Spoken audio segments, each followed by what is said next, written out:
If Jaren intends to take on that challenge in the future, he needs to grow stronger, as Zeke plans to help him kill the dragon. Jaren is already strong enough to stand up from his bed. Leaning against the window, he examines the car he received. He recalled what he had heard, that if it didn't seem possible, he should just ignore the idea. But if it was true, he wouldn't miss the chance to help his father. However, Zeke firmly tells him that it's not up to him to decide. To seize this opportunity, he needs to rise to the top. Dragons are cunning and have already infiltrated society, hiding behind fake hides, waiting for the right moment to act. Even if there's evidence to expose them to the world without capturing one, there's no point in doing so. If they act too soon, the dragons will simply go back into hiding, and it will cause widespread panic. To prevent this, they need to be precise and swift. Only by doing so can they stop the dragons from escaping and hiding again. In recent years, a team has been assembled specifically to deal with Duganorrig. All of its members are experienced and skilled adventurers, capable of subduing a dragon. If Jarong doesn't become strong enough, no matter how much he wants to be part of it, he won't be accepted by the others. It's not ideal to have someone on the team who might slow them down. This wouldn't just jeopardize the operation, but also put everyone's safety at risk. If all this is true, Jarong wants to know how much time he has to prepare, as he knows they won't wait for him. Zeke explains that they still don't know the dragon's exact location, but they plan to find him in 2 years or less. And as Jarong already pointed out, in the time comes, it won't wait for him. Before leaving, Zeke says he doesn't care what Jarong thinks of him. If Jarong never wants to see him again, that's fine, but Zeke makes one promise. Whether Jarong is with them or not, they will hunt down that dragon at all costs. Those words left a mark on Jarong's mind. It was a glimmer of hope, the real chance to cure his father. This sudden information was everything he had wanted to hear, that it was possible. It gave him hope. But it also brought something else. Fear. Fear that he might not be able to prepare in time for the mission that would avenge his father. What he has right now isn't enough, but he will make it. No matter what it takes.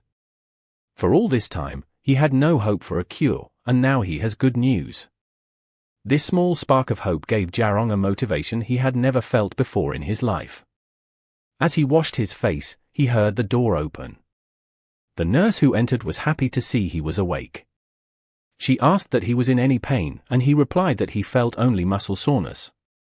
The doctor would explain the details, but she told him he feel like that for a few more days. They had to reconstruct his arm almost entirely. When he was rescued, his arm was in critical condition. Every precaution was necessary, where the risk of amputation would have been real. It was thanks to a high-level healer that the surgery was a success. Looking in his arm, Jarong wanted to ask for something. He wanted to know what happened to his friend who fought alongside him. The nurse reassured him that his friend was doing very well with an incredible recovery and had been discharged the same day he arrived at the hospital. Hearing this, Jarong was curious to know how long he had been hospitalized. But before he could ask, the nurse asked if she could take a photo with him. She took a selfie with him right then and there. Jarong then asked if he could be discharged as well. The nurse said he could, but warned him that if he left through the front door, he had problems. The hospital was full of reporters. They all wanted a chance to interview him as soon as he left. Jarong couldn't imagine why they were there, so the nurse told him he needed to find out quickly. Showing him the screen of her phone, Jarong was surprised. The whole situation could have turned into a horrible disaster. If it weren't for him and his friend, there would have been hundreds of casualties, if not more. Everyone wanted to know who he was, and reporters had been coming to the hospital non-stop. Handing him a bag, she said that his friend had asked for it to be delivered to him. If he didn't want to reveal his identity, he should use what was inside and sneak out the back of the hospital. Serum had prepared it, and there was likely a spell on it for concealing his identity. But when Jarong opened the bag, he saw a rope inside. That wasn't exactly the kind of exit he had hoped for. Since he had no other options, he tossed the rope out the window. And he made his way down to the ground floor. From above, the nurse called out to him, telling him not to worry about the photo. She'd only make it public once he became a famous explorer. Jarong waved back, still unsure of the magnitude of the situation. Serum was waiting for him in her car. She was expecting him to come to her so they could leave. Jarong asked if the rope was really the only possible option. Without answering, she asked him if he preferred to be discovered. He admitted that he didn't, but he was also curious about the bag in the car. Serum explained that she had bought clothes for him, along with a new phone, assuming his old one had broken. This touched him deeply, but she told him not to react that way. In any case, she didn't even know where to begin talking about what happened. An incident like that happening so close to him, and more than that, the fact that he had been able to defeat that monster. But she knew his life was full of events like this, so she asked where they were going now. The truth was, she wanted to rest, but they only had that day and nothing more. If you want custom-made clothes, you have to go today, but he says he already has clothes with him. Serum says she's not talking about regular clothes, but the ones he'll wear as an explorer. And in fact, she expects him to understand how lucky he is. The best tailor on the planet agreed to make armor for him. Armor material is divided into 3 categories, the first one being clothes normal material. It has the worst defense capability among all of them, but since it can be easily targeted by support magic, it is usually worn by mags and healers who stay away from the front line. The second category is steel, which is indeed very tough. However, it ends up being extremely heavy. Dungeon ore is denser, and without strength and stamina, it's impossible to wear such armor. Among them, leather is the middle ground, not as heavy, but still solid enough.